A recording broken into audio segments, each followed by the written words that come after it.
Walt defined leadership as the ability to establish and manage a creative climate where people and teams are self-motivated to the successful achievement of long-term goals in an environment of mutual respect and trust.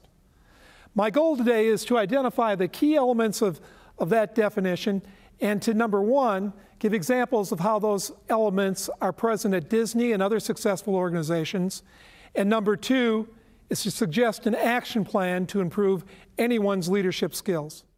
The next element of Walt's leadership definition is long-term goals.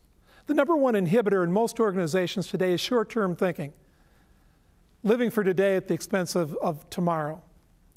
The average tenure of a CEO 10 years ago was 12 years. Today it is less than 5 years. Wall Street expects that new CEO to start implementing their new strategy within the first 100 days on the job. So instead of investing in the future, these new CEOs are compromising cost, eliminating jobs and training, ignoring customers and new markets, and compromising quality, all for the sake of the next quarter analyst meeting. Compare that short-term mentality with Disney's long-term thinking. I mean, for over 80 years, Disney has had the same direction to provide the finest in family entertainment.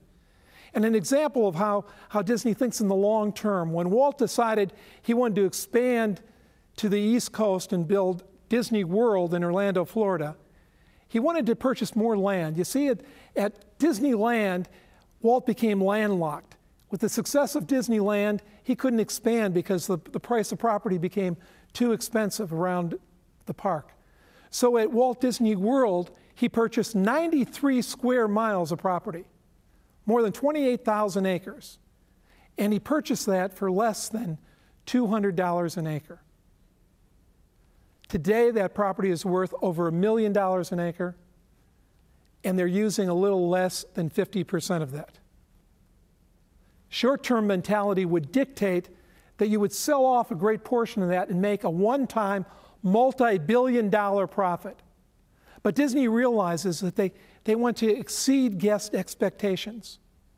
And in order to do that, they need to constantly expand and offer new attractions. Action number 5, develop your long-term dream and take every opportunity to reinforce it at staff meetings, at customer get-togethers, at stockholder meetings. And avoid moderation at all cost. You need to become an Elmer Gantry-like evangelistic preacher when it comes to communicating your vision or dream. Jack Welch, the retired CEO of General Electric, said, you can't react in a calm and rational manner. You need to be out there on the lunatic fringe. But they can't just be words on paper. You must lead by continuous, determined, and confident example. Gandhi once said, you must be the change you want to see in the world.